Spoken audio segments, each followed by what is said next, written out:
que las tendencias de la elección presidencial no son favorables a nuestro partido ni a mi candidatura. Creo que hemos pasado la prueba.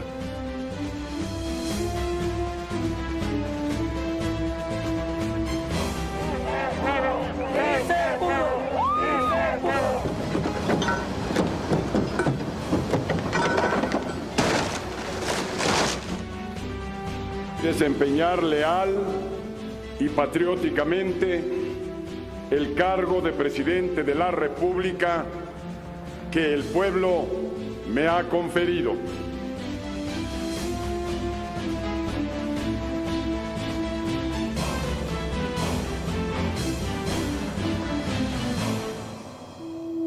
Finalmente llegó el día de la elección. Habían terminado las intensas campañas electorales. Todo estaba listo para poner a prueba las instituciones electorales y al comportamiento de los actores. Los partidos, los candidatos y la sociedad toda esperaban el desenlace de la contienda electoral. Las instituciones electorales funcionaban con normalidad y los candidatos habían aceptado y asimilado las reglas del juego. La competencia fue intensa y el resultado de la elección, como sucede en democracia, era imprevisible. A pesar de todos los avances en materia electoral, existían dudas sobre si los perdedores aceptarían los resultados. ¡Vamos a ganar! ¡Vamos a ganar! ¡Vicente! ¡Vicente!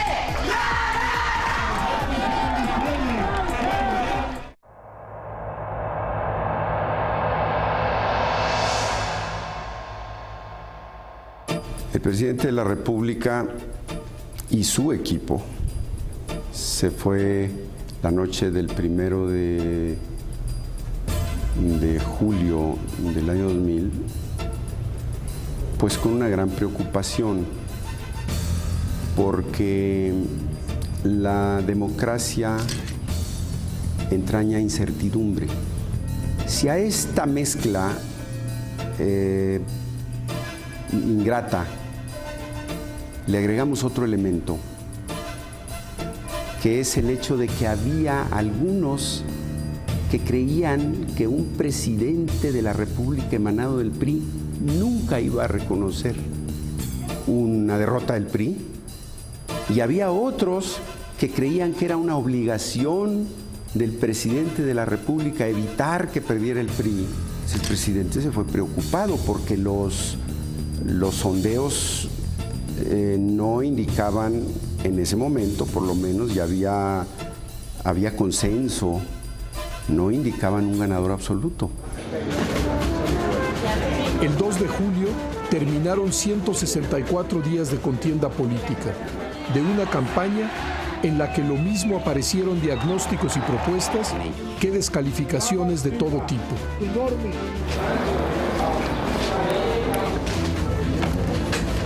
59 millones de mexicanos podrían votar en las 114,000 casillas electorales para elegir al presidente de la República, 500 diputados y 128 senadores. Desde temprano, los candidatos a la presidencia de la República salieron a votar y después se dirigieron a sus casas de campaña para seguir la jornada electoral. Vamos a esperar a que las autoridades electorales se pronuncien, qué es lo que tenemos que hacer, y después de ello, ya en la noche, a la hora que lo determinen, nos vamos a reunir, vamos a estar reunidos de nuevo con la familia, con los hijos, con los hermanos, y nos vamos a reunir también con algunos miembros del partido, y ahí les informaremos en la noche. Conocen ustedes acarreos, muchos nombres de representantes nuestros que fueron dados equivocadamente a los presidentes de casilla, pero voy a ver qué información tenemos aquí ahorita. Vamos a esperar resultados aquí ahorita. ¡Arriba! Pues ustedes se las vamos a dar a conocer en un rato. Fue totalmente inequitativo hasta ahora.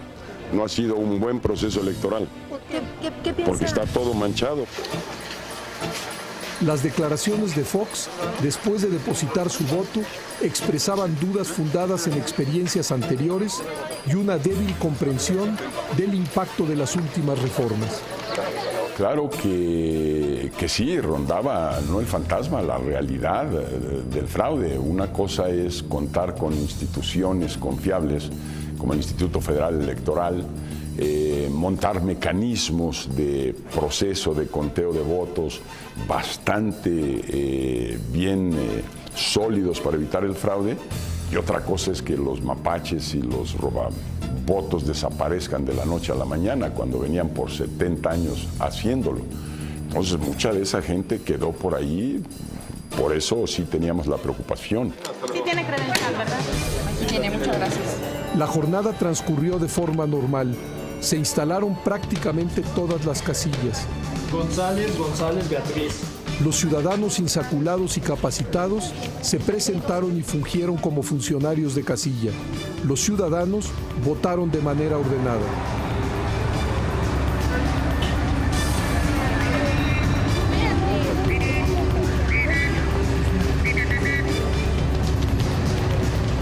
Antes de salir de la residencia de Los Pinos, fui informado que todo ha transcurrido con normalidad en todo el país, y la apreciación que se tiene en este momento es que afortunadamente los ciudadanos están acudiendo a votar copiosamente, es decir, hay una gran participación, hay un gran entusiasmo y hay una gran tranquilidad en el país.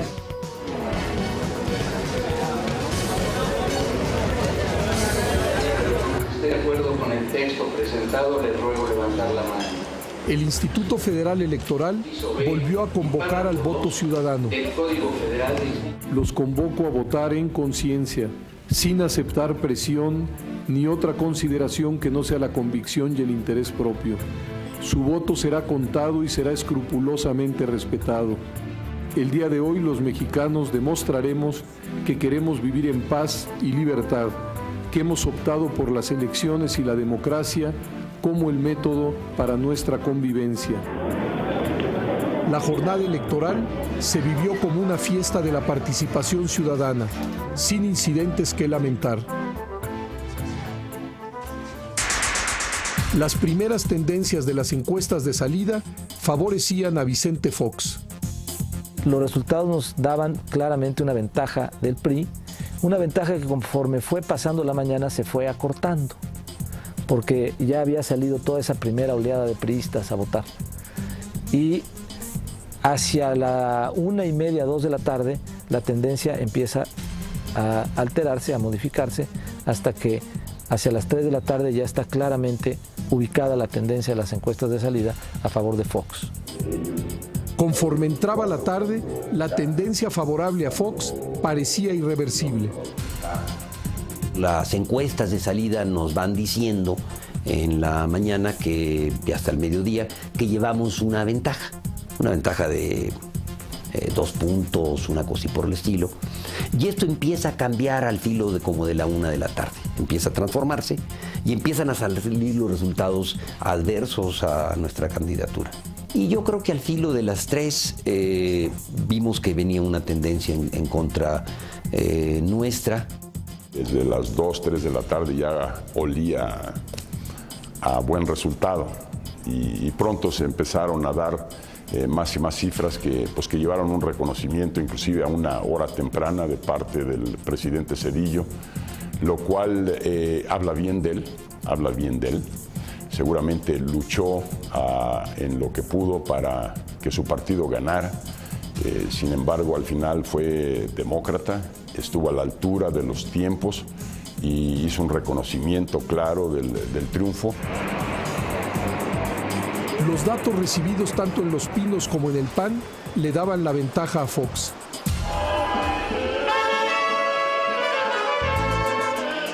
A lo largo del día, Marta Sagún, vocera del candidato de la Alianza por el Cambio, mantuvo comunicación telefónica con el secretario particular del presidente Zedillo sobre el desarrollo de la jornada electoral. La señora Fox me dijo que ellos también tenían encuestas que favorecían y me preguntó cuáles eran mis números. Yo le dije que no era bueno que yo le diera números porque todavía había que hacer algunas ponderaciones y que era un proceso dinámico, pero que aparentemente tenían un punto de ventaja. Más tarde, El presidente Zedillo recibió la confirmación del triunfo de Vicente Fox y habló con Francisco Labastida para saber a qué hora reconocería el triunfo del candidato panista. Tuve varias pláticas con el presidente de la República y con su secretario particular y siempre fue mi posición. Me insistieron en que era conveniente que yo saliera antes. Y lo consulté con las gentes del partido y todos llegamos a la conclusión de que era mejor después de que saliera el IFE. Eliseo Labastida se dedicó durante esas horas a hablar con la dirigencia de su partido, a hablar con gobernadores, a hablar con distintas personas y personalidades que habían tenido injerencia, participación en la campaña, y a informarles que las tendencias eran ya desfavorables e irreversibles. El presidente de la República al 5 para las 8 o al 10 para las 8 habla por primera vez en 2 años con el candidato Fox. La llamada vino una vez que él me mencionó, tenía suficiente información para poder decirme a mí primero que había yo ganado, y posteriormente salió a los medios de comunicación a hacerlo saber a la nación con la información que él tenía. A las 8 de la noche, momento del cierre de todas las casillas en el país, se dieron a conocer las tendencias de la votación. Son las 8 en punto de la noche, la ley lo permite. Televisa está en condiciones de adelantarle a usted que, de acuerdo a las tendencias de Mitofsky, el candidato de la Alianza para el Cambio, Vicente Fox, lleva una tendencia que le favorece en este momento. En segundo lugar, en la tendencia aparece Francisco Labastida Ochoa y en el tercer lugar aparece Cuauhtémoc Cárdenas. En el PAN hubo júbilo, en el PRI desconcierto.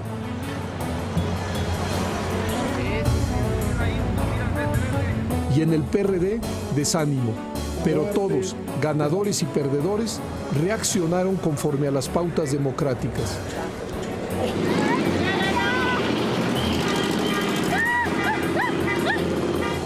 El primer candidato en reconocer el triunfo de Vicente Fox fue Cuauhtémoc Cárdenas.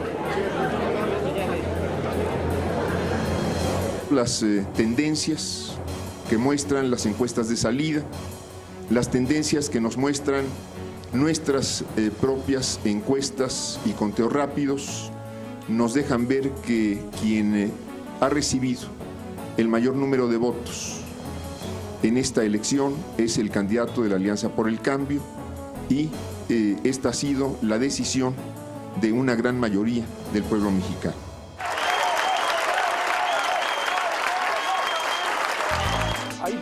A las 11 de la noche, como estaba programado, el IFE dio a conocer los resultados de los conteos rápidos de la elección presidencial. El primer lugar lo tiene la coalición Alianza por el Cambio, que postuló a Vicente Fox con una estimación de votos emitidas entre el 39 y el 45%, quedando en segundo lugar el Partido Revolucionario Institucional, que postuló a Francisco Labastida entre el 35% y el 38.9% de los votos emitidos, y en tercer lugar la Alianza por México, que postuló a Cuauhtémoc Cárdenas entre el 15.1 y el 18% de los votos emitidos. Por otro lado, los datos de nuestro programa de resultados electorales preliminares están fluyendo. Después del anuncio del IFE, se emitió el mensaje del presidente Zedillo. Voy ya y vamos a hacer este enlace directamente al PRI nacional. Ahí va Francisco Labastida Ochoa, acompañado de... Vamos con el presidente, adelante. México ha vivido una jornada electoral que, por su orden y legalidad, por su transparencia y civilidad, ha resultado ejemplar. Hoy hemos podido comprobar que la nuestra es ya una democracia madura, con instituciones sólidas y confiables, y especialmente con una ciudadanía de gran conciencia y responsabilidad cívicas. Que el próximo presidente de la República será el licenciado Vicente Fox Quesada. Recuerdo que hacia las 5 o 6 de la tarde el presidente me llamó para que le ayudase en la elaboración del discurso con el que él pensaba aparecer en los medios electrónicos esa noche. Se había decidido que el presidente saliese en los medios de comunicación inmediatamente después del presidente del Consejo Electoral, o sea, después de la autoridad electoral que iba a ofrecer los resultados que, conforme a algunas encuestas practicadas por ellos mismos, tenían en ese momento. Al concluir el mensaje presidencial, se transmitió el discurso del candidato del PRI. Como ustedes saben, los medios de comunicación han informado que las tendencias de la elección presidencial no son favorables a nuestro partido ni a mi candidatura. Similar tendencia marcan las mediciones dadas a conocer hasta hace unos minutos por el Instituto Federal Electoral.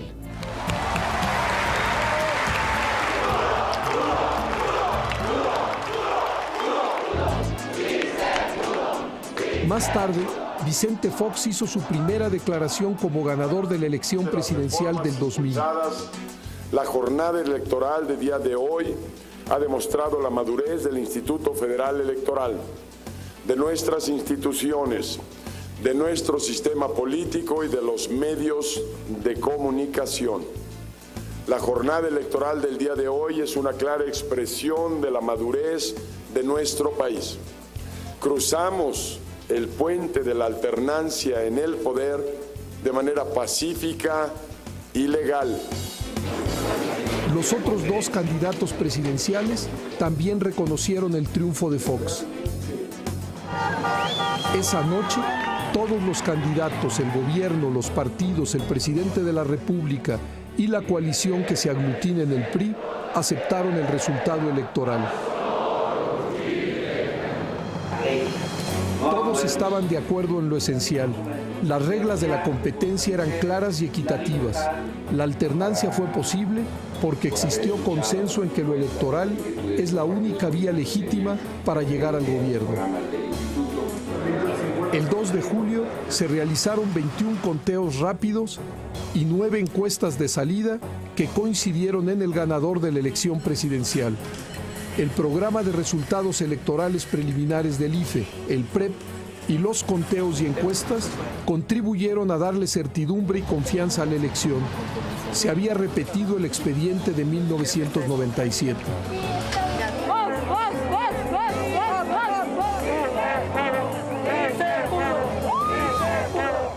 Hay que reconocer la participación de millones y millones de voluntades, de mexicanos, de mexicanas, que luchamos palmo a palmo, que trabajamos incansablemente cada día para asegurar este cambio y esta alternancia en el poder. Hoy México es ya diferente. Hoy México entra al siglo XXI con el pie derecho.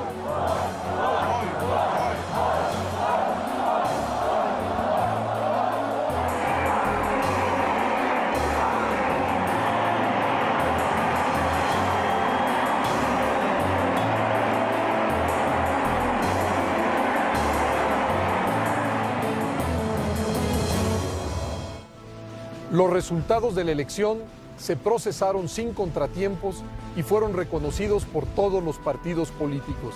La alternancia estaba confirmada. Vicente Fox sería el nuevo presidente de la República. Fue un gran cambio que venía de lejos.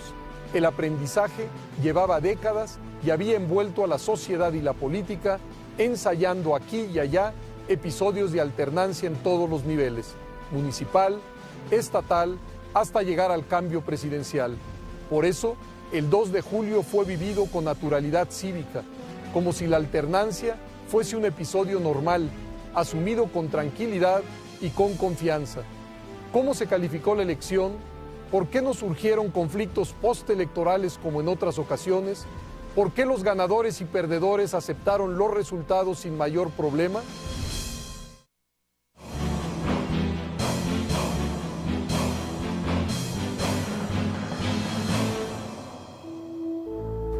La elección del 2 de julio del 2000 fue la demostración inobjetable del crecimiento institucional de México. Se trató de una elección realizada dentro de la democracia, es decir, dentro de reglas políticas aceptadas por las fuerzas fundamentales del país. Los partidos, las coaliciones y sus candidatos ganaron o perdieron en condiciones de transparencia y equidad. Los votantes siguieron con atención el curso de la campaña y al final expresaron su voluntad. ¿Pero qué significó el triunfo de Fox para el sistema político mexicano?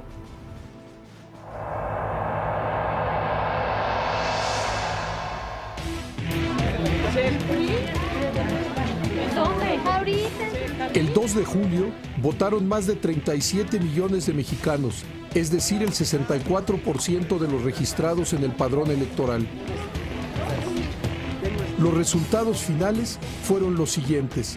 Vicente Fox, candidato de la Alianza por el Cambio, obtuvo 42.5% de los sufragios. Francisco Labastida del PRI, 36.1%. Cuauhtémoc Cárdenas, de la Alianza por México, 16.6% de los votos. La respuesta de la ciudadanía. Si tratamos de describir por qué creo que perdimos, yo creo que fueron por varios elementos. El primero, digamos, el costo interno de la campaña. El segundo, yo diría, un poco el desgaste del partido, de 70 años de partido en el gobierno, en donde fuimos perdiendo credibilidad poco a poco. El partido tuvo una división que no la superó, tercero, que no la superó. Cuarto, yo creo que el propio equipo de campaña mío estaba fracturado, dividido, o tuvimos un cambio de estrategia que no nos dio buen resultado. Pues son factores que sin duda influyeron en el triunfo de Vicente Fox, que llega con muchas esperanzas de la gente, con mucha gente que anteriormente votaba por otros partidos y por otras opciones ideológicas y que ahora da un voto a la derecha y a una opción retrógrada y conservadora, y que bueno, se da la alternancia. Me parece que este es un paso muy importante. Yo creo que la evaluación es muy clara. La ciudadanía despertó. ¿Recuerdas? ¡Despierta México! Ahí en la Plaza México. Finalmente nos quitamos la venda, despertamos, nos dimos cuenta que podíamos apropiarnos de nuestro propio país.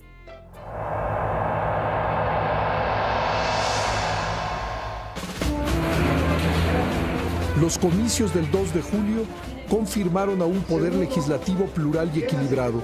Ningún partido, como ya había sucedido en 1997, alcanzó la mayoría.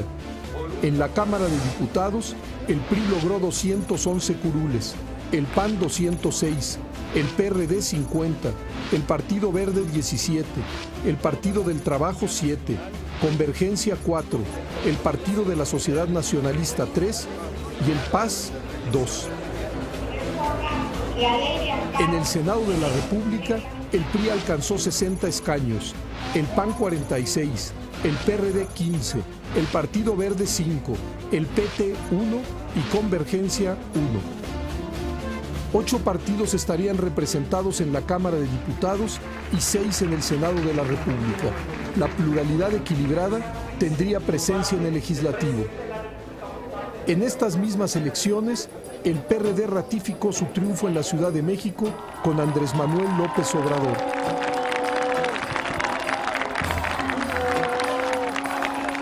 Lo más significativo del triunfo del día de hoy es que en esta capital se decidió, se optó por la democracia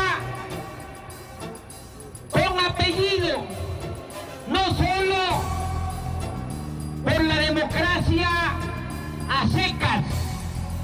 Desde el principio dijimos con mucha claridad que nos íbamos a clara en la izquierda, sin titubeos.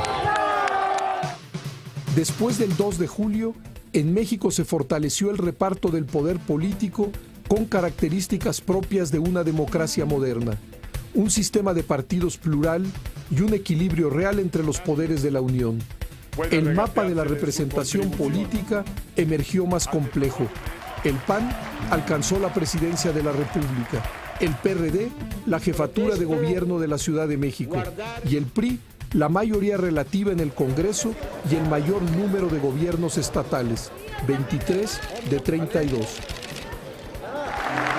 En este nuevo escenario, el presidente Fox encabezaría un gobierno legítimo, democráticamente electo, pero acotado y limitado por otros poderes, y para gobernar tendría que alcanzar acuerdos con un Congreso mayoritariamente de oposición.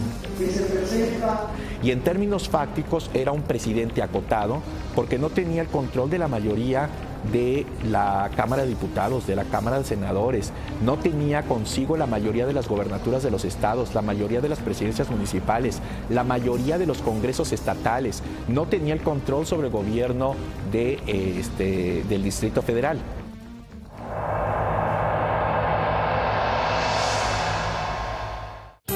La jornada del 2 de julio fue la confirmación de que los instrumentos y las leyes electorales eran capaces de lograr la convivencia y competencia civilizada de la pluralidad política. La siguiente tarea era calificar la elección. Se elaboró un dictamen que fue sometido en una sesión solemne de la Sala Superior del Tribunal que tuvo lugar el 2 de agosto del año 2000. Fue aprobado por la votación unánime de los 7 magistrados y fue cuando se declaró válida la elección y presidente electo el señor Fox Quesada. En la elección del 2000 prácticamente no se registraron impugnaciones. Sí, nos llamó mucho la atención de que prácticamente no hubo impugnaciones. Solamente se impugnaron los resultados de 2 distritos de los 300 distritos electorales. Hubo la anulación de una casilla con el resultado de la anulación de 460 votos. Las instituciones electorales habían cumplido su tarea. Hay 2 razones que a mí me parece que son básicas para entender por qué el 2000 fue una elección tan limpia y tan pacífica. Una fue la existencia de reglas del juego muy claras que se tradujeron en instituciones electorales confiables, y la 2 fue el acuerdo, el pacto político entre los distintos actores y sobre todo con el gobierno en relación a ceñirse puntualmente a lo que fueron las reglas del juego, a lo que fueron la reforma del 96. Sin esa voluntad política, ese pacto, y sin las instituciones, difícilmente se hubiera tenido una elección como la del 2000. Cumplieron su función, sin lugar a dudas. Cumplieron. Y fíjese quién lo dice, ¿eh? El que no resultó beneficiado, ¿eh? El temor de que la sucesión presidencial no se diera en condiciones de normalidad política rápidamente se disipó. Los augurios de que la alternancia resultaba imposible por la vía institucional se esfumaron en el aire. En ningún momento yo oí a nadie que cuestionara que había ganado la mayoría el candidato Vicente Fox. Nadie cuestionó. Bueno, pues que la democracia se pudo construir, al final de cuentas, con muchos tropiezos y lo que se quiera, sin derramamiento de sangre, sin disturbios, sin problemas, que, bueno, los mexicanos somos más civilizados de lo que la gente supone. La gente hubiera pensado que aquí iba a haber un estallido social, alguna gente lo llegó a pensar, y bueno, no ocurrió ningún problema serio, me permito enfatizarlo.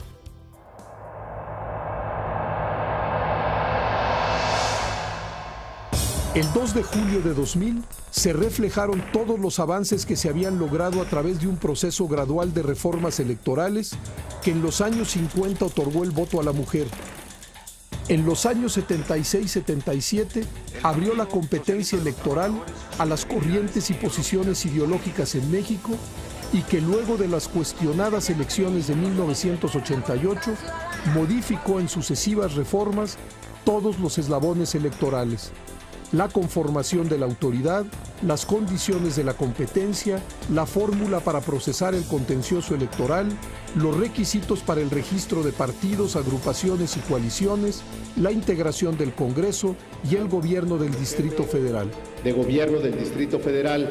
Son casi 20 años en que los ciudadanos recurren a la vía electoral para lograr los cambios en la dirección del país. Nos podemos ir por etapas, ¿no? El PRI perdió su mayoría calificada en 88, pierde mayoría simple en el Congreso en 97, pierde la presidencia en el 2000. Y esto es un cambio que tomó mucho tiempo efectuar, pero que se logró y los resultados ya conocidos por todos, ¿no? De un triunfo por un partido antiguo de oposición, cámaras legislativas sin mayorías, gobernadores de todos los partidos, también con gobiernos divididos, la alternancia como rutina en la mayor parte del país, ¿no? O para la mayor parte de la población. El 2 de julio de 2000, Vicente Fox gana gracias al 6 de julio de 1988.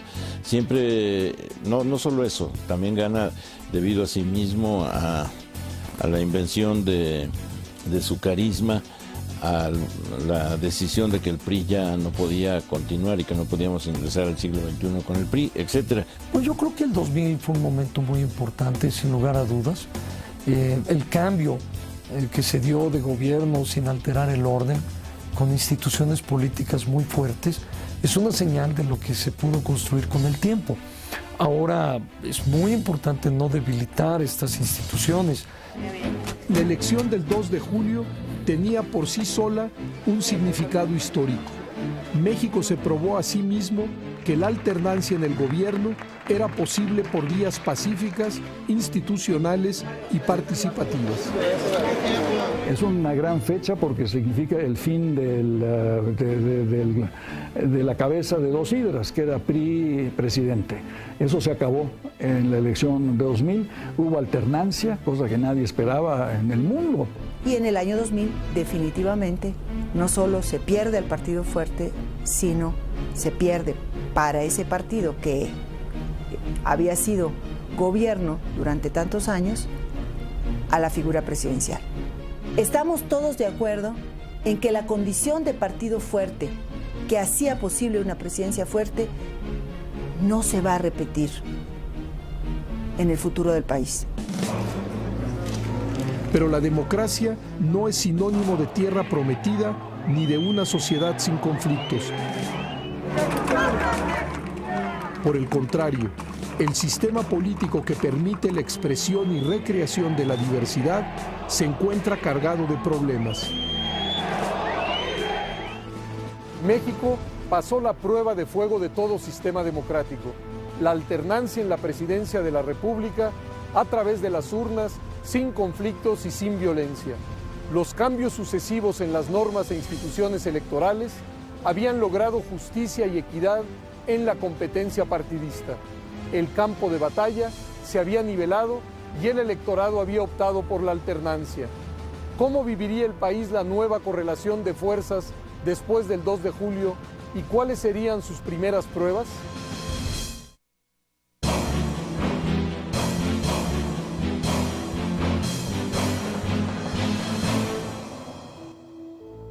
El 2 de julio del año 2000 resumió un largo proceso de cambio político. Las instituciones y las leyes electorales respondieron a las exigencias de la ciudadanía y de los actores políticos. Pero la democracia no es una estación terminal. La democracia porta sus propios problemas. Su agenda está cargada de nuevos retos. Después de la elección del 2000, quedaron algunos resabios que las instituciones electorales tuvieron que resolver en un ambiente de pluralidad política. Hubo que revisar las condiciones en que se realizaron las campañas del PRI y de la Alianza por el Cambio, lo cual ocupó buena parte de la atención pública y de los órganos electorales. La elección de 2003 dejó también un complejo panorama político, como en 1997, pero incluso en forma más acentuada, la falta de una mayoría legislativa del partido del presidente complicó los acuerdos políticos. El país debía acostumbrarse a vivir con gobiernos divididos.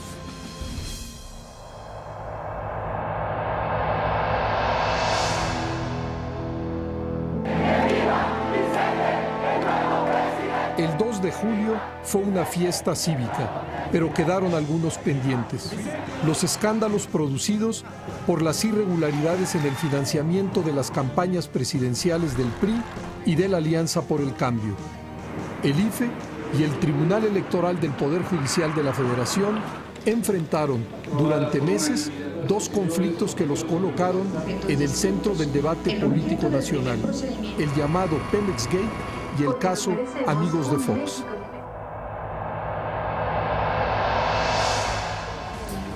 Dos años después de las elecciones presidenciales del 2000, auditorías realizadas a Pemex por la Secretaría de la Contraloría y Desarrollo Administrativo, SECODAM, señalaron un presunto desvío multimillonario hacia el sindicato de la paraestatal. El Pemex Gate propició que se abrieran dos averiguaciones paralelas, la primera por la SECODAM y la PGR y la segunda por el IFE. Según las investigaciones de la SECODAM y de la PGR, el director de Pemex autorizó préstamos al sindicato por un total de 1.580 millones de pesos que sirvieron para financiar la campaña presidencial del PRI en el 2000. A pesar de que Pemex argumentó que las transferencias eran legales, respaldadas por convenios internos entre la empresa y el sindicato, el proceso penal aún continúa. Este proceso provocó un enfrentamiento entre el PRI y el gobierno de Fox. Por su parte, el IFE inició un procedimiento para determinar si en el caso Pemex el PRI había recibido ingresos no declarados al IFE y si se había rebasado el tope de gastos de campaña autorizado. La Comisión de Fiscalización del IFE comprobó que del monto total que Pemex transfirió al sindicato, 500 millones de pesos en efectivo se canalizaron a la campaña presidencial del PRI sin informar al IFE. El Consejo General del Instituto Federal Electoral acordó, en sesión extraordinaria realizada el 14 de marzo del 2003, sancionar al PRI con una multa por 1.000 millones de pesos. El monto implicado en este caso fue de 500 millones de pesos y por lo tanto la sanción correspondiente es de 1.000 millones de pesos en línea con lo que sistemáticamente hemos establecido. Y con ausencia del reconocimiento a nuestro derecho a defendernos, ha impuesto una injusta multa de 1.000 millones de pesos al Partido Revolucionario Institucional. El PRI apeló la sanción ante el tribunal, pero este confirmó la resolución y la multa impuestas por el IFE.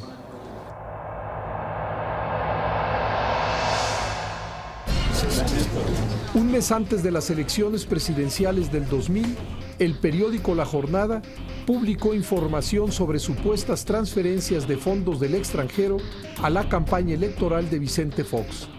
Y aquí tenemos las pruebas de que este dinero vino del exterior, de Bélgica y de los Estados Unidos. Las fracciones del PRI y del PRD presentaron un punto de acuerdo en el que solicitaron al IFE una investigación acerca de las versiones periodísticas. Nos permitimos presentar a esta honorable comisión permanente la siguiente proposición con punto de acuerdo de la Comisión Permanente del Honorable Congreso de la Unión para que se exhorte a las autoridades competentes a investigar las quejas en torno al presunto origen ilícito de recursos para el financiamiento de la campaña del señor Vicente Fox. Días después, el diputado del PRI, Enrique Jackson, mostró en tribuna copias de documentos con una supuesta triangulación de dinero del extranjero que había sido destinada a la cuenta Amigos de Fox para apoyar la campaña electoral de Vicente Fox. De las cuentas bancarias de las empresas del señor Corrodi, los recursos se transfieren a las cuentas personales de la señorita Carlota Robinson. La señorita Robinson canaliza los recursos y los dosifica por 3 vías distintas. En un caso, a un fideicomiso en Bancomer a nombre del señor Rojas Mañón. En otro caso, a diversas personas físicas que los convierten en efectivo los cheques. Y en otros casos, a la cuenta bancaria de amigos de Fox. En un primer momento, el IFE solicitó información a la Comisión Nacional Bancaria y de Valores para poder desahogar la queja, pero la comisión negó la información requerida dada la existencia del secreto bancario. Entonces, el IFE cerró el caso. Esa resolución fue impugnada ante el Tribunal Electoral por el PRI y el PRD. Promovida por el Partido Revolucionario Institucional en contra de la coalición Alianza por el Cambio. Segundo, como consecuencia, se deberá proceder a la reanudación del procedimiento de la queja mencionada en el punto anterior. El tribunal entonces resolvió que el IFE debía reabrir el caso y ser considerado para el desahogo de esa queja como una autoridad hacendaria y que la Comisión Nacional Bancaria y de Valores debía entregar dicha información. El Instituto Federal Electoral sí se considera en el proyecto, incluido en las salvedades respecto del secreto bancario y por tanto puede obtener información tanto de la Comisión Nacional Bancaria de Valores como de la Secretaría de Hacienda y Crédito Público. Por su parte, el PAN trató de deslindarse de las actividades de amigos de Fox. El PAN alegó haber entregado toda la información de las campañas y manifestó su independencia de la organización Amigos de Fox. Porque simplemente no puede haber deslinde cuando no hubo una vinculación. El Partido Acción Nacional vuelve a insistir en que esas cuentas fueron reportadas y que no podemos nosotros determinar que ese dinero fue erogado para favorecer las campañas de la coalición Alianza por el Cambio. Salían a pegarme a mí duro los mismos panistas, el mismo Luis Felipe, el mismo Santiago por ahí declaró que hable Lino, que diga Lino, que Lino presente la información. Nosotros no tuvimos nada que ver con amigos. Cuando aquí están los registros, aquí en el personal de seguridad, donde entraban las gentes del PAN. Yo le diría que las indicaciones que he tenido en todo caso es que se vaya adelante y se cumpla estrictamente con lo que la ley dice. Y si se entregue la información, que en este caso se va a entregar. Pero cuando la Comisión Nacional Bancaria empezó a entregar la información al IFE, diversas personas físicas y morales solicitaron amparo y el litigio legal se extendió.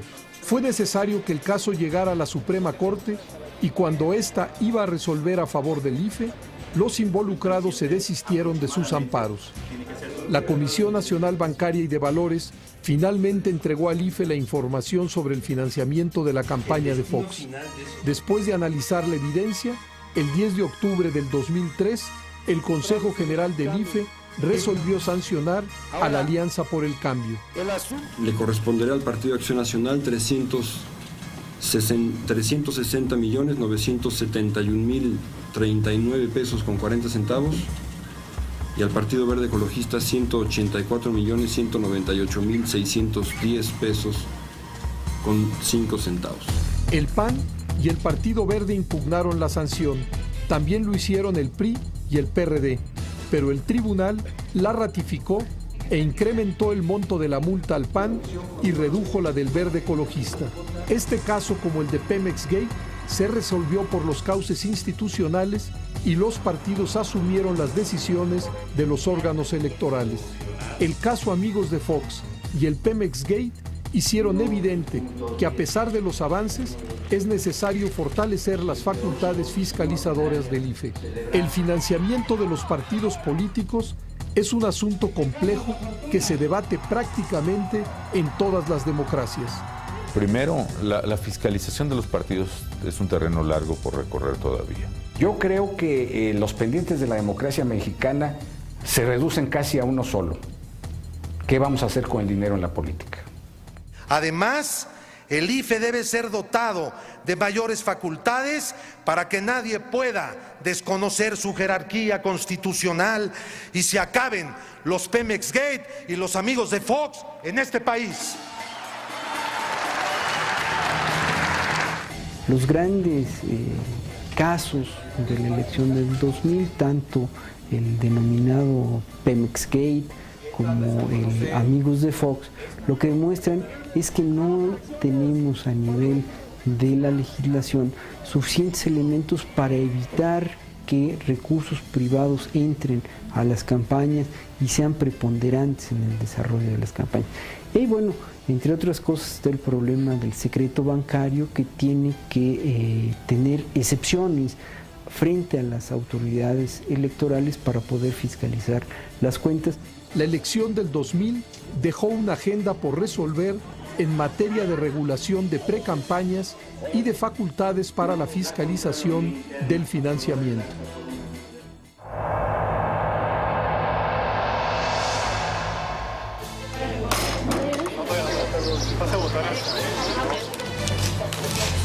Los resultados electorales del 2000 confirmaron una de las novedades de la política mexicana: los gobiernos divididos. Al igual que el presidente Cedillo desde 1997, el presidente Fox y su partido quedaron obligados, después de la elección del 2000, a convivir con un Congreso en donde ninguna fuerza tenía mayoría absoluta de votos. El equilibrio de fuerzas en la Cámara dificultó la negociación de acuerdos entre el Ejecutivo y los legisladores. Destacan, por la dificultad en su negociación, las reformas estructurales propuestas por el presidente Fox. Un ejemplo de ello fue la reforma fiscal, que se aprobó en términos y en tiempos distintos a la iniciativa presentada por el Ejecutivo.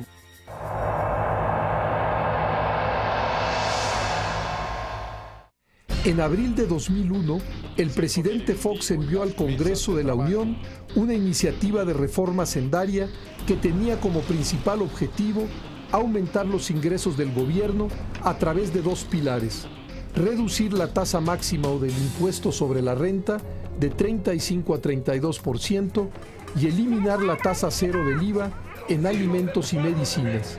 Esta última propuesta generó un fuerte debate. Consistentes con el acuerdo que adoptó el Consejo Político Nacional de nuestro partido, rechazamos que se graven los alimentos, las medicinas y los libros que forman parte de los consumos vitales de la población mexicana.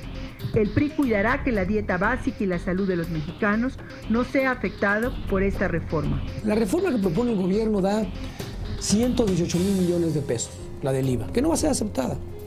Si lográramos reducir a la mitad la evasión, tendríamos 300,000 millones de pesos, 3 veces o casi 3 veces lo que propone Hacienda.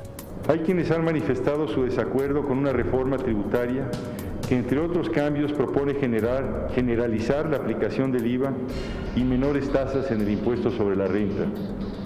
Quienes se oponen a estas medidas lo hacen con la mejor de las intenciones, pero se inspiran en una concepción estática de la economía. La intensidad del debate aumentó a partir del 12 de noviembre, cuando el Ejecutivo mandó al Congreso las iniciativas de ley de ingreso y presupuesto de egresos para el año 2002. La falta de acuerdos obligó al Congreso a pactar un periodo extraordinario. Los legisladores rechazaron la propuesta de cargar con 15% de IVA a alimentos y medicinas. Si no, se considera desechado. Para compensar esa decisión, introdujeron nuevos impuestos que meses después, algunos de ellos serían declarados inconstitucionales por la Suprema Corte de Justicia de la Nación. El debate se prolongó hasta el 31 de diciembre de 2001, por lo que el presupuesto de egresos 2002 tuvo que ser aprobado en las primeras horas del 1 de enero del 2002. Se trata de un episodio que ilustra la complejidad de trabajar sin mayorías parlamentarias. Hicimos una propuesta de reforma hacendaria distributiva, una reforma que propusimos moderna, técnicamente sustentada, profesionalmente elaborada, que presentamos ante el Congreso de la Unión. El resultado, ustedes lo conocen, el gobierno federal propuso, el Congreso dispuso y tomó las decisiones de las cuales todos conocimos a final del año pasado. Ciertamente no avalamos una buena cantidad de las decisiones que ahí se tomaron. Sin embargo, así es la democracia, Así es por lo que hemos luchado, que el Ejecutivo propone y el Congreso dispone. La democracia mexicana enfrenta así el reto de forjar mayorías estables que respalden la gestión gubernamental a todos los niveles de gobierno. Porque la situación actual de un poder ejecutivo y su partido que no tienen mayoría en el Congreso y en la Cámara de Diputados o la Cámara de Senadores ningún partido tiene mayoría. Se hace verdaderamente cuesta arriba lograr acuerdos. Creo que ha sido desafortunado su enfrentamiento con el Congreso. Creo que ha sido desafortunado poner énfasis solo en un par de reformas estructurales que son importantes, pero no es lo único que se puede hacer en el país. No se ha entendido plenamente por el presidente y por otros actores de la sociedad que el Congreso, entre otras cosas, sirve para controlar al poder, para controlar al presidente. Y como no se entiende plenamente, cuando se le dice no al presidente, se piensa que el Congreso está actuando de manera equivocada, de manera errática. No, está actuando correctamente. Por lo tanto, son complejas y son difíciles, pero no son necesariamente por el rumbo equivocado. Debemos de fortalecer al Congreso para que controle mejor el ejercicio del poder. Bajo estas condiciones políticas de gobiernos divididos, el país se encaminaba a la elección intermedia de 2003. Ciertamente también implica, los gobiernos divididos implican retos frente a la posibilidad de la gobernabilidad, del ejercicio fluido del poder, y entonces en esta situación lo que se requieren son instituciones que permitan el que se dé el acuerdo político que es indispensable para un ejercicio de gobierno en condiciones de gobierno dividido.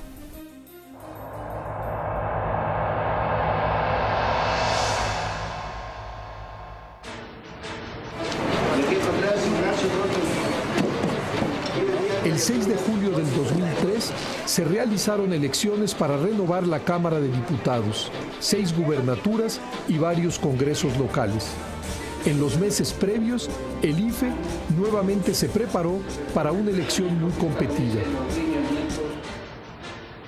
Cerca de 2 millones de ciudadanos fueron capacitados para ser funcionarios de casilla y se instalarían 121,000 casillas el día de la elección en todo el país.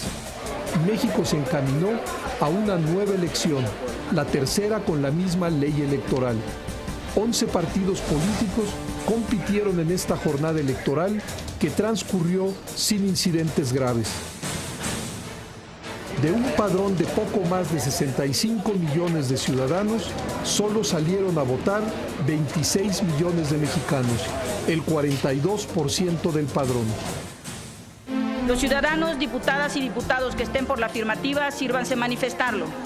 Una vez más, ningún partido obtuvo la mayoría absoluta en la Cámara de Diputados. Los resultados de la votación efectiva fueron los siguientes. 5 partidos políticos obtuvieron en conjunto 3%. Estos partidos perdieron su registro por no alcanzar cada uno el mínimo de 2% de la votación nacional. El 2003 confirmó el dato esencial de la política democrática en México, la pluralidad. El hecho de que la representación se divide en al menos 3 grandes corrientes y otras más minoritarias. México es un país plural. La Cámara de Diputados quedó integrada de la siguiente manera. El PRI obtuvo 224 curules, el PAN 151, el PRD 97, el Partido Verde 17, el Partido del Trabajo 6 y Convergencia 5.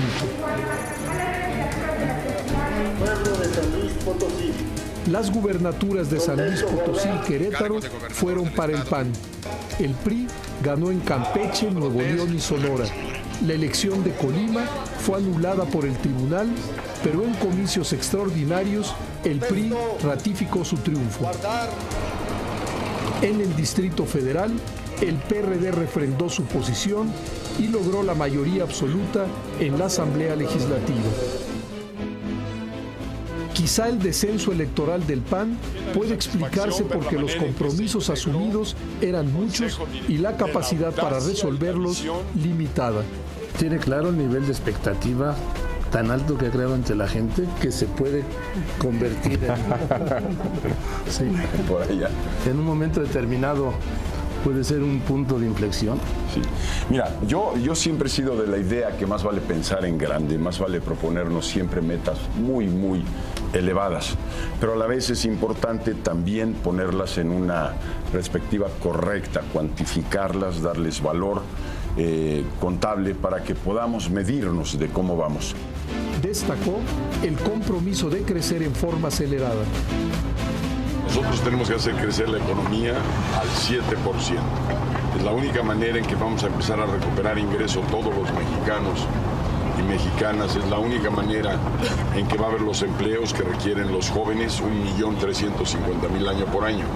Así de que crecer al 7% es plantearnos la posibilidad real de empezar a resolver este problema grave del bajo nivel de ingresos, del trabajo en México y de la escasez de empleos para los jóvenes que los demandan. Sin embargo, el crecimiento acumulado de los primeros 3 años de gobierno fue menor al 2%. Él ofreció 1.300.000 empleos al año. Ya llevamos perdidos cerca de 700.000 en 3 años. Han nacido más de 5 millones de mexicanos y tenemos 1 millón de migrantes que no cuentan en las tasas de desempleo. Y lo más dramático, yo le diría, la política social está dando tumbos. Veo que es un avance el haberle puesto fin al régimen de partido de Estado. Y veo, pues, desafortunadamente, graves retrocesos en todos los demás aspectos. Esto es, en el crecimiento económico, pues vamos para atrás, los problemas sociales crecen, crece la pobreza, crece la migración de mexicanos hacia Estados Unidos, cae el salario en términos reales, se eleva la desocupación y la pérdida de puestos de trabajo.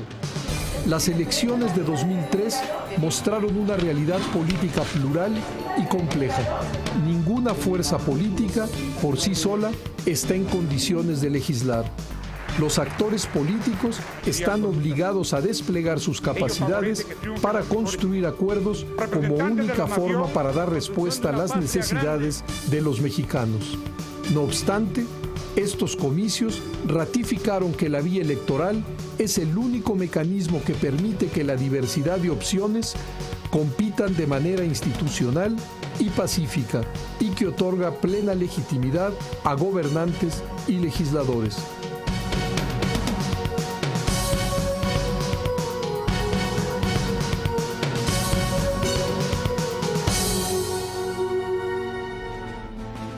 El proceso electoral de 2003 confirmó el pluralismo del país y que sus instituciones electorales funcionaron adecuadamente. Sin embargo, siguen quedando temas pendientes por resolver, sobre todo en materia de financiamiento a los partidos. La democracia mexicana ratificó que el país seguirá inmerso en el problema de los gobiernos divididos, es decir, de ejecutivos que no tienen el respaldo suficiente en sus respectivos legislativos. La democracia generó sus propios problemas. Pero ¿qué otros problemas afectan a nuestra democracia y cuáles son los retos que enfrenta? ¿Qué riesgo se encuentra en un contexto de bajo crecimiento económico y elevada frustración social?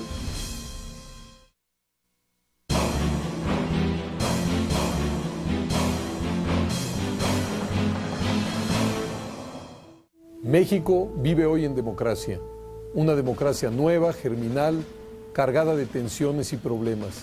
Ninguna fuerza política relevante se encuentra excluida del marco institucional.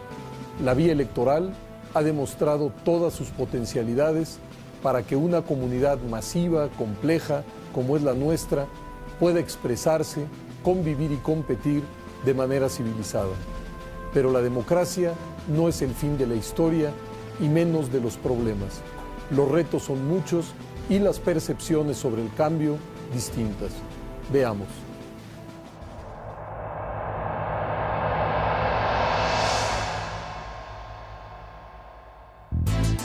En este momento,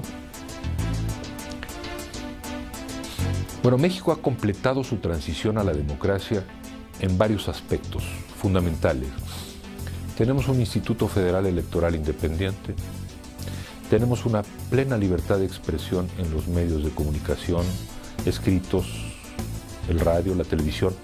Elecciones van, elecciones vienen en todos los niveles, y desde los pequeños pueblos hasta las elecciones de medio sexenio, de mitad de sexenio, son normales. Las colas de votantes está allí, no hay incidentes de violencia y hasta en Chiapas hay elecciones.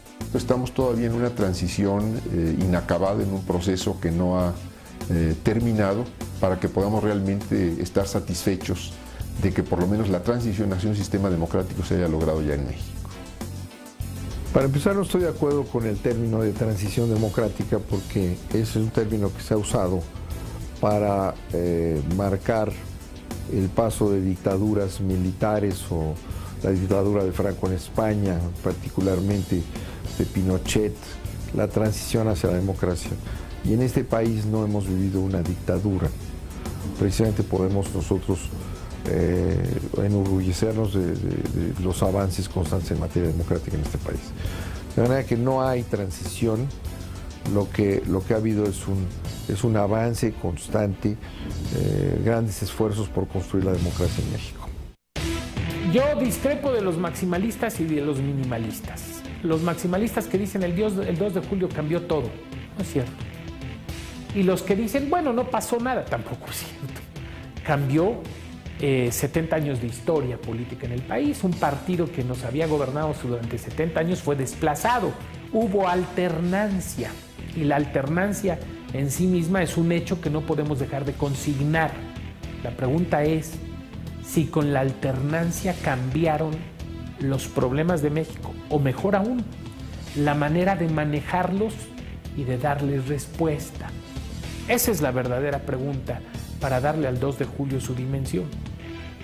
Yo creo que simplemente fue un traslado de un partido a otro. Sin duda hay un proceso de transición. Se le puede llamar de muchas maneras. Algunos objetan ese término, y lo que ha habido es una modificación a las estructuras políticas, a la forma de hacer la política en el país, de un sistema más o menos cerrado, dominado por un partido.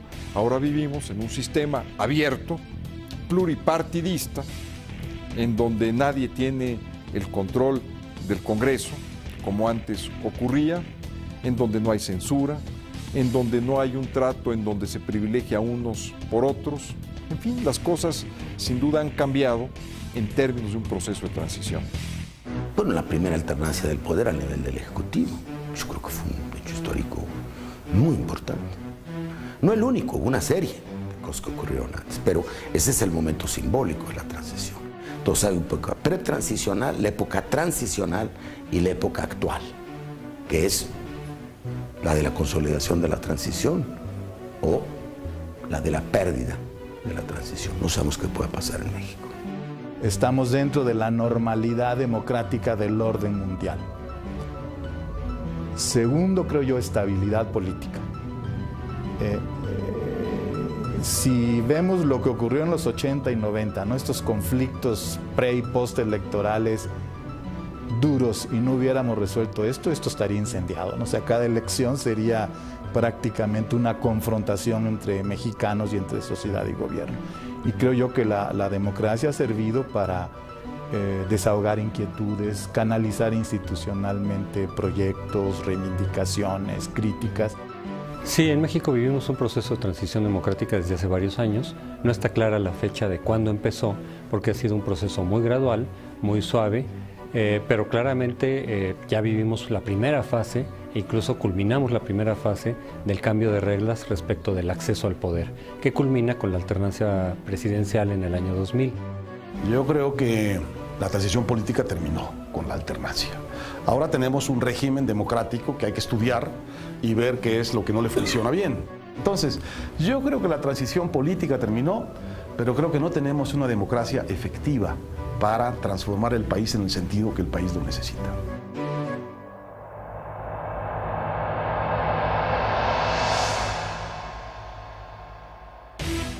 Yo creo que ha sido sano el que el presidente no tenga esta fuerza metaconstitucional y que de alguna manera esté restringido. Quizá hoy tengamos una actitud de sobrevigilancia al Poder Ejecutivo, porque antes era el Ejecutivo absoluto, el presidencialismo. Pero yo creo que pronto vamos a asimilar que tan importante es el Poder Legislativo como el Poder Judicial, y que nada va a poder pasar si ninguno de los otros dos poderes está de acuerdo con la misma visión. El partido del presidente no volverá a tener mayoría absoluta en la Cámara de Diputados, en la Cámara de Senadores. Es más, lo más frecuente será que el partido del presidente sea minoritario en los órganos legislativos, e incluso que el partido del presidente no tenga los gobiernos de los estados ni mayoría en los congresos de los estados de la República.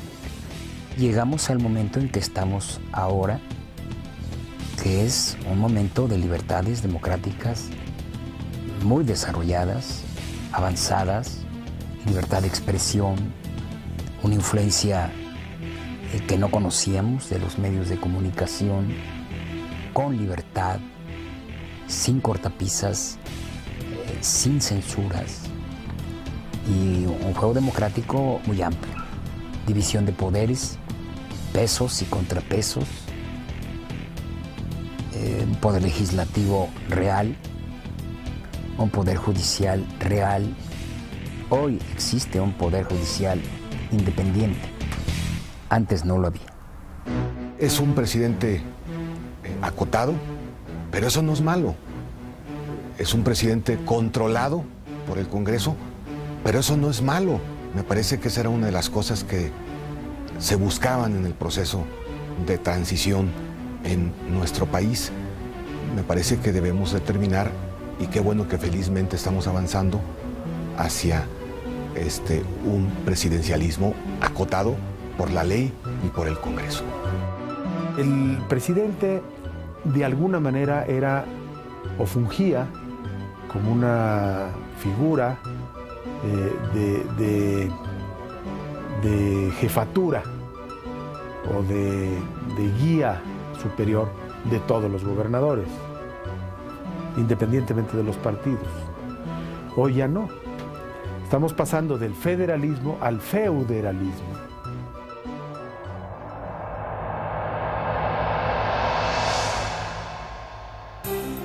México está detenido en su desarrollo económico.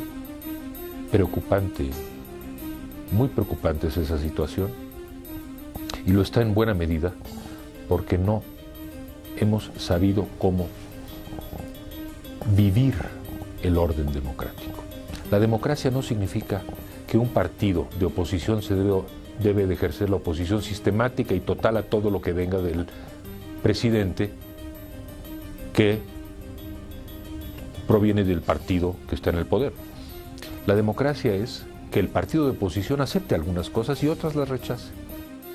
Que se consolide y que no solo se quede en lo electoral, que trascienda, que se aplique la democracia como se define en el artículo 3 de la Constitución. Democracia como forma de vida, que no solo se limite a los procesos electorales, que no se agote en las elecciones, que tenga que ver con lo social. Ya tenemos acuerdos sobre el método de cambiar gobernantes, fundamental. Ahora tenemos que hacer que funcione la democracia, que funcione para resolver los problemas de la gente. Y ello requiere que los organismos esenciales de la democracia funcionen mejor. Poder judicial, sigue habiendo una enorme corrupción ahí. Poder ejecutivo, ineficaz. Congreso, pasmado. Y partidos políticos sumidos en una carrera frenética por los cargos. Lo que no está funcionando aquí es la construcción de mayorías para definir políticas públicas de alguna importancia. México está a medio camino de su modernización económica, a medio camino de su modernización política y necesita reformas importantes en materia fiscal, en materia laboral, en materia política, en materia de federalismo. Reformas que tienen costos para alguien, empezando por los políticos que las ponen en práctica. Y entonces, en medio de esta fragmentación, es difícil incluso conseguir cosas relativamente sencillas. La organización del sistema político tiene que revisarse. Cuando nos encontramos en un escenario de gobierno dividido como ahora, en que no hay estímulos ni legales, empezaría por constitucionales, ni políticos para la construcción de acuerdos o la construcción de mayorías, pues sí tenemos que preguntarnos qué debemos hacer. De ahí que parte de la respuesta vaya posiblemente hacia la necesidad de un sistema semipresidencial o semiparlamentario que obligue a la construcción de mayoría para gobernar. Creo que comenzamos a vivir las bondades de un sistema democrático, pero creo que todavía tenemos que ser más participativos los ciudadanos. No puede haber democracia, insisto, en ausencia de demócratas, es decir, en ausencia de ciudadano actuante, vigilante, participativa.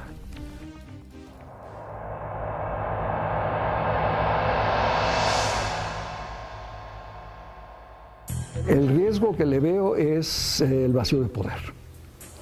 Simplemente que la clase política, el pueblo, el ejército, se den cuenta de que hay una cierta parálisis del poder presidencial y que esto crea un vacío.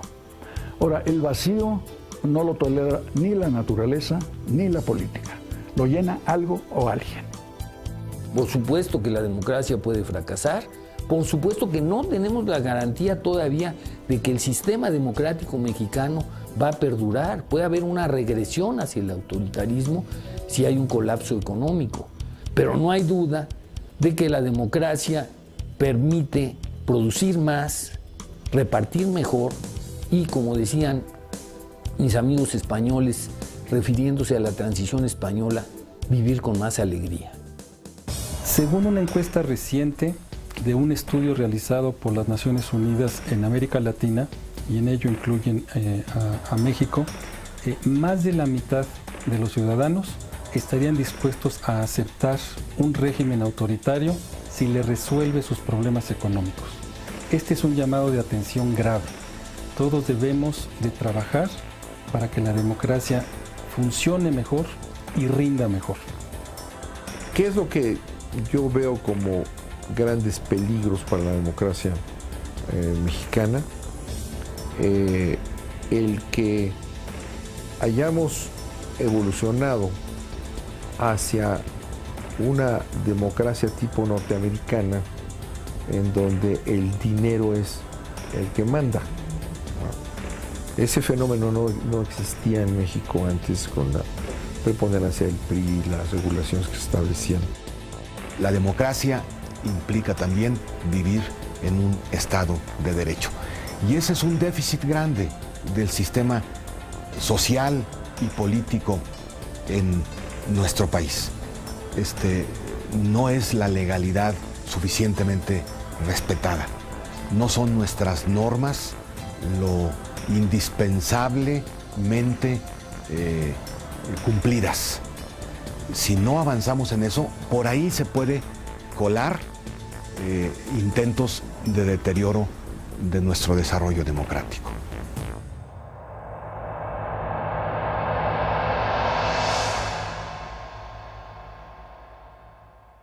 Todavía a estas alturas, año 2004, seguimos esperando algunas reformas electorales que desde la época del seminario del Castillo de Chapultepec, desde ese entonces ya las habíamos planteado.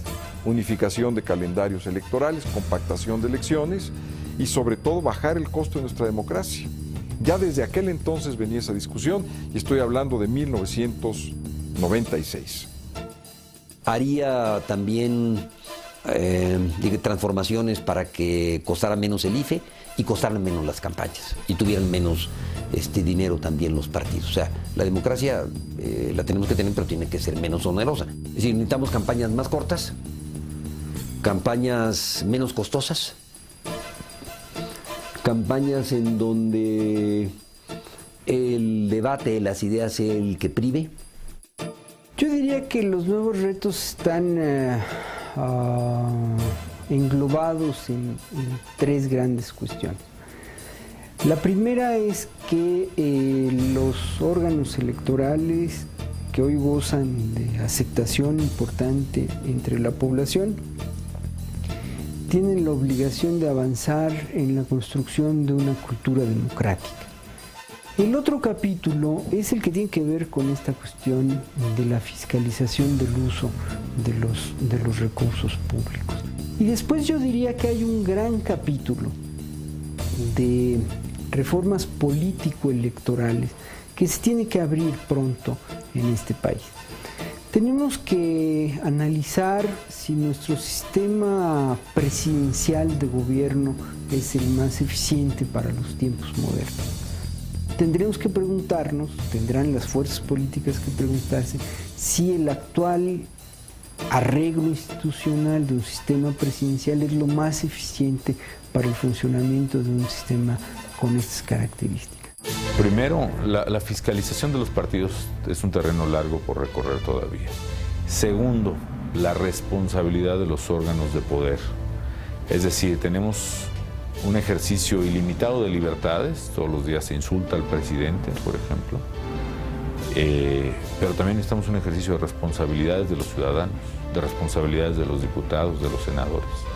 Cada quien tiene que asumir la responsabilidad de sus acciones o de sus omisiones, de sus aciertos y de sus errores, y todavía no tenemos mecanismos en nuestro sistema constitucional que exijan esas responsabilidades.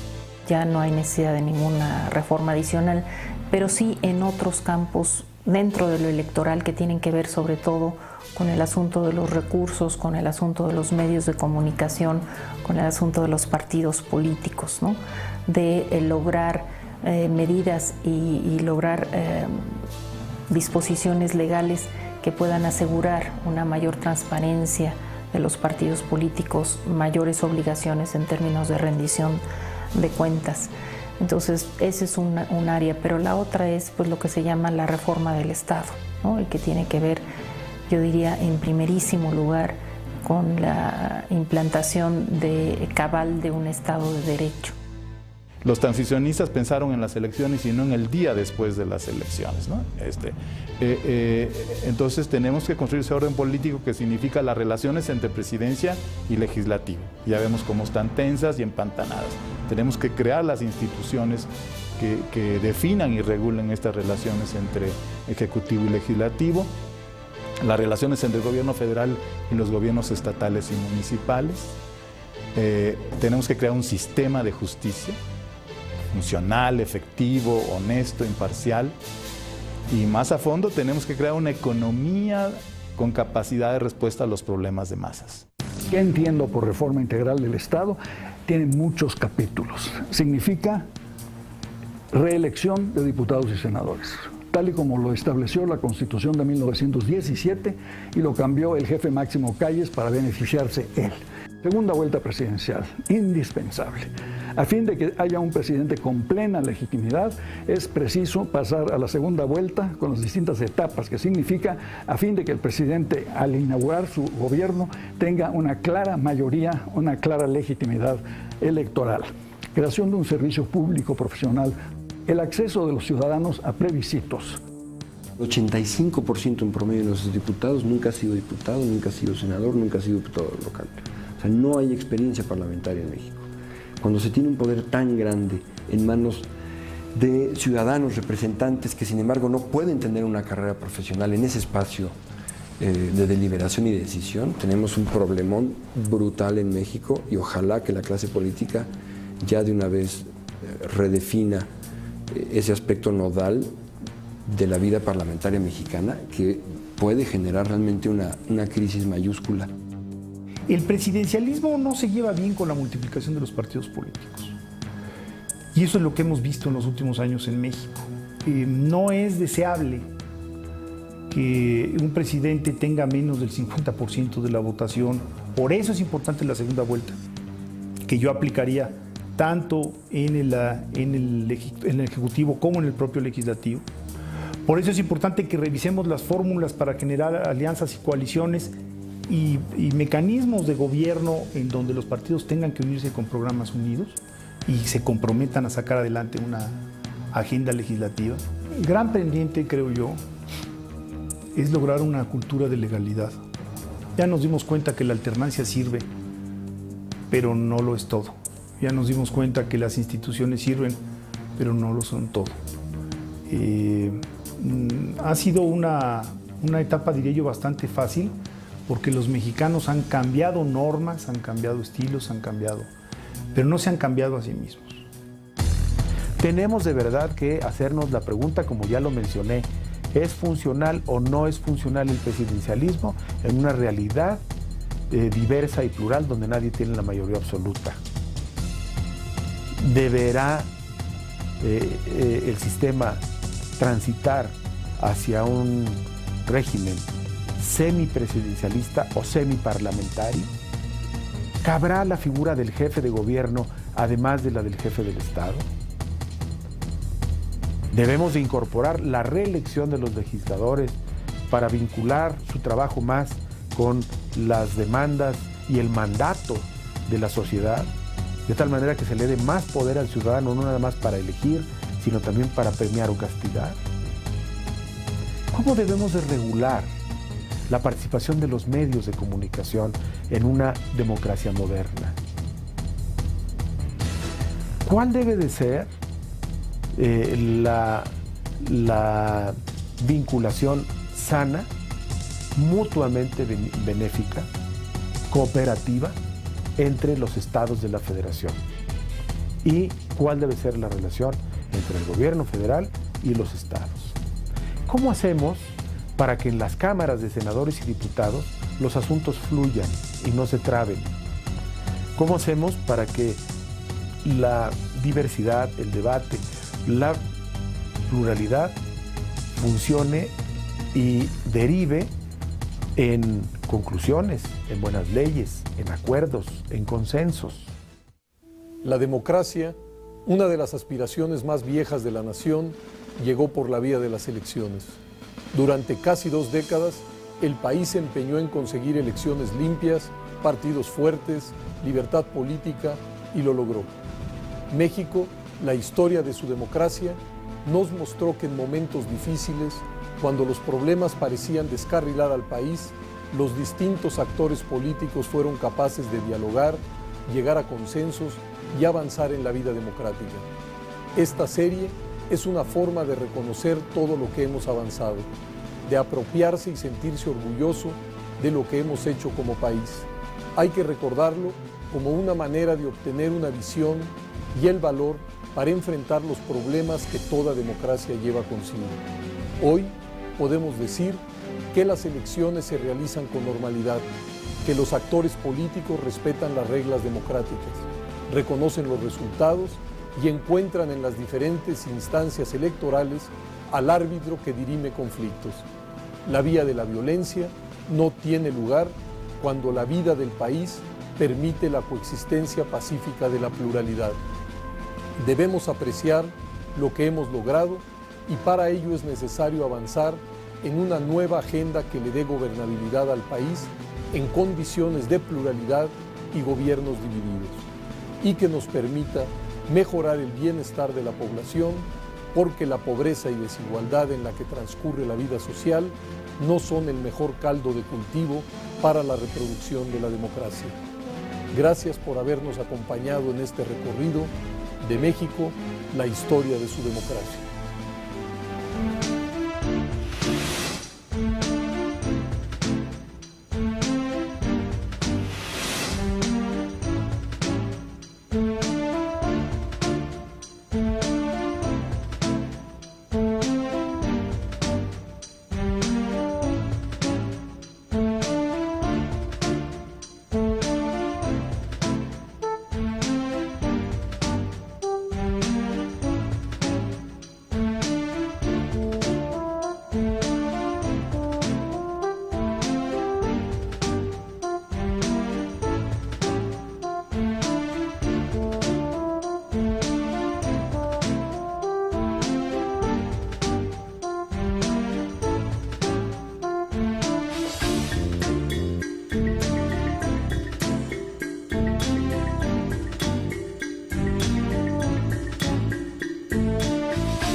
eso sí teníamos la preocupación.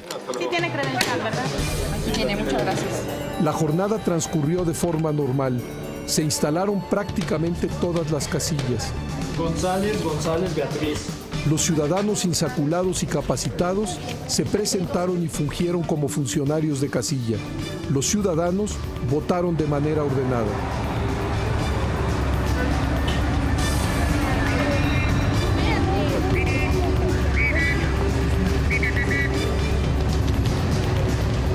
Antes de salir de la residencia de Los Pinos, fui informado que todo ha transcurrido con normalidad en todo el país y la apreciación que se tiene en este momento es que afortunadamente los ciudadanos están acudiendo a votar copiosamente, es decir, hay una gran participación, hay un gran entusiasmo y hay una gran tranquilidad en el país.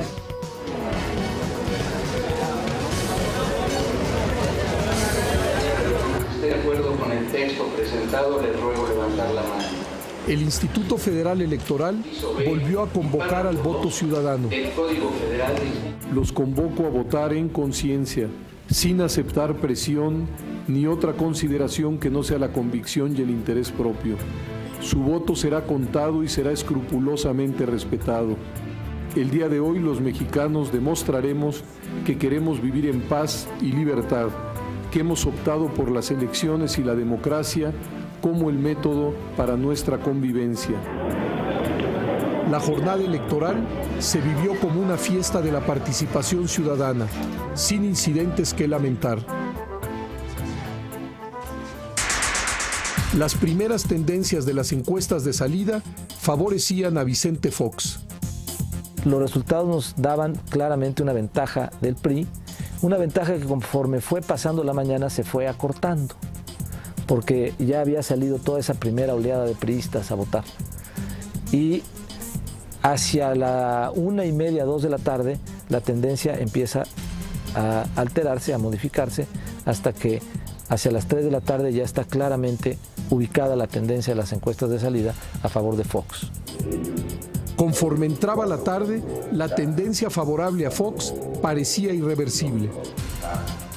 Las encuestas de salida nos van diciendo en la mañana que hasta el mediodía que llevamos una ventaja de 2 puntos, una cosa y por el estilo.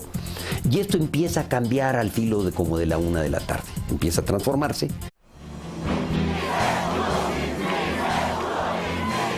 Que las tendencias de la elección presidencial no son favorables a nuestro partido ni a mi candidatura. Creo que hemos pasado la prueba.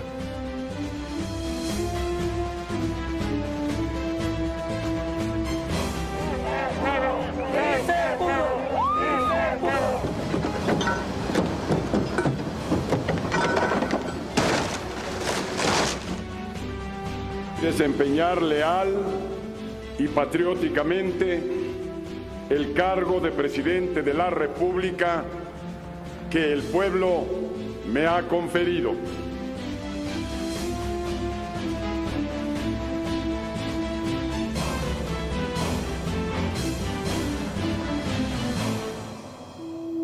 Finalmente llegó el día de la elección.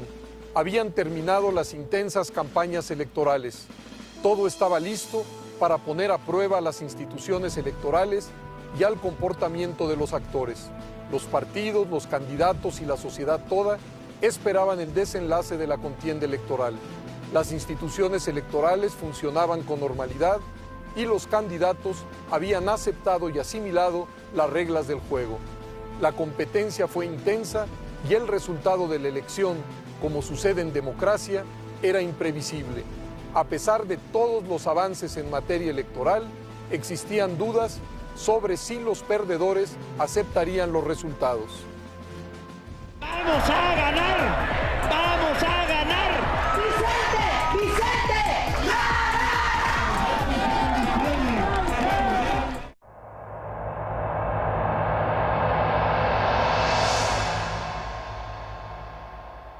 El presidente de la República y su equipo se fue la noche del 1 de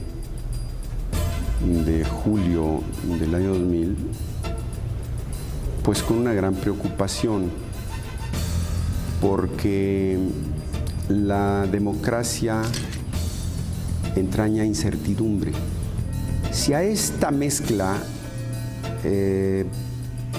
ingrata le agregamos otro elemento,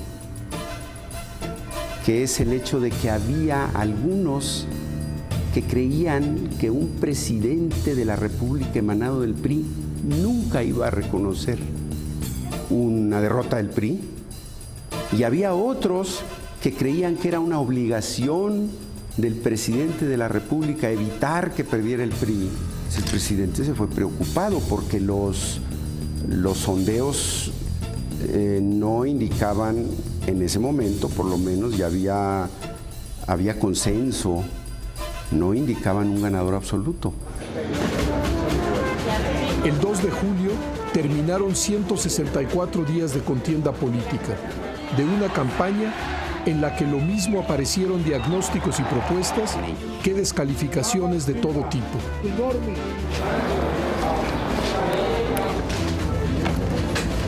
59 millones de mexicanos podrían votar en las 114,000 casillas electorales para elegir al presidente de la República, 500 diputados y 128 senadores. Desde temprano, los candidatos a la presidencia de la República salieron a votar y después se dirigieron a sus casas de campaña para seguir la jornada electoral. Vamos a esperar a que las autoridades electorales se pronuncien, qué es lo que tenemos que hacer, y después de ello, ya en la noche, a la hora que lo determinen, nos vamos a reunir, vamos a estar reunidos de nuevo con la familia, con los hijos, con los hermanos, y nos vamos a reunir con algunos miembros del partido, y ahí les informaremos en la noche. Conocen ustedes acarreos, muchos nombres de representantes nuestros que fueron dados equivocadamente a los presidentes de casilla, pero voy a ver qué información tenemos aquí ahorita. Vamos a esperar resultados aquí ahorita. ¡Arriba! Pues ustedes se las vamos a dar a conocer en un rato. Fue totalmente inequitativo hasta ahora. No ha sido un buen proceso electoral. ¿Qué piensa? Porque está todo manchado. Las declaraciones de Fox, después de depositar su voto, expresaban dudas fundadas en experiencias anteriores y una débil comprensión del impacto de las últimas reformas. Claro que sí, rondaba no el fantasma, la realidad del fraude. Una cosa es contar con instituciones confiables como el Instituto Federal Electoral, montar mecanismos de proceso de conteo de votos bastante bien sólidos para evitar el fraude, y otra cosa es que los mapaches y los robavotos desaparezcan de la noche a la mañana cuando venían por 70 años haciéndolo. Entonces mucha de esa gente quedó por ahí. Y empiezan a salir los resultados adversos a nuestra candidatura. Y yo creo que al filo de las 3 vimos que venía una tendencia en contra nuestra. Desde las 2, 3 de la tarde ya olía a buen resultado, y pronto se empezaron a dar más y más cifras que llevaron un reconocimiento inclusive a una hora temprana de parte del presidente Zedillo, lo cual habla bien de él. Seguramente luchó en lo que pudo para que su partido ganara. Sin embargo, al final fue demócrata, estuvo a la altura de los tiempos y hizo un reconocimiento claro del triunfo. Los datos recibidos tanto en Los Pinos como en el PAN le daban la ventaja a Fox.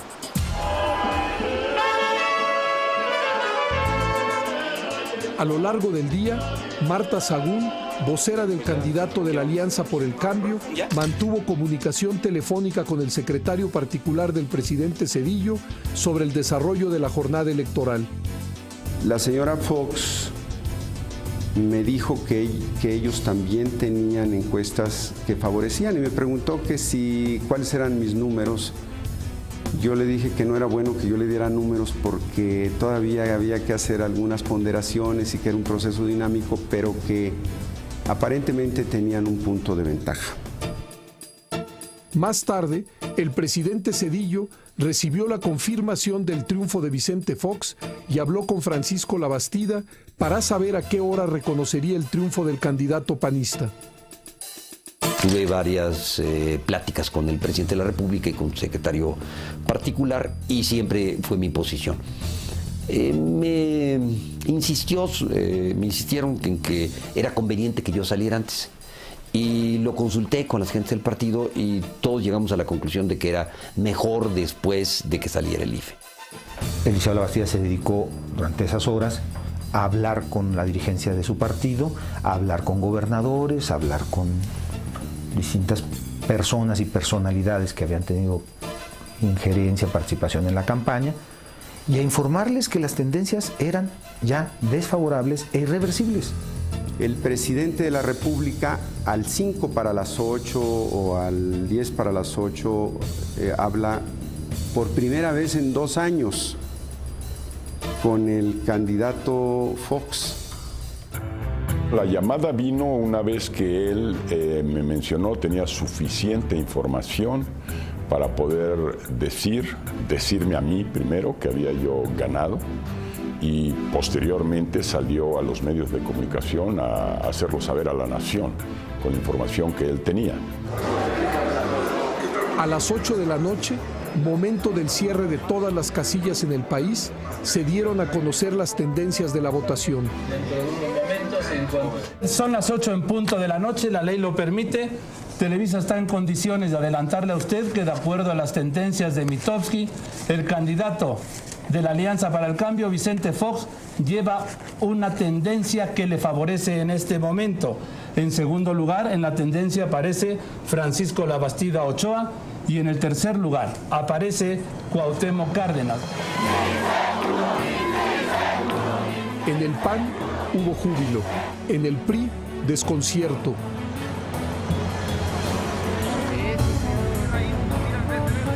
Y en el PRD desánimo.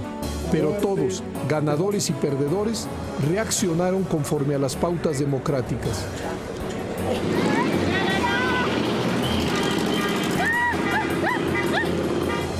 El primer candidato en reconocer el triunfo de Vicente Fox fue Cuauhtémoc Cárdenas. Las tendencias que muestran las encuestas de salida, las tendencias que nos muestran nuestras propias encuestas y conteos rápidos nos dejan ver que quien ha recibido el mayor número de votos en esta elección es el candidato de la Alianza por el Cambio, y esta ha sido la decisión de una gran mayoría del pueblo mexicano.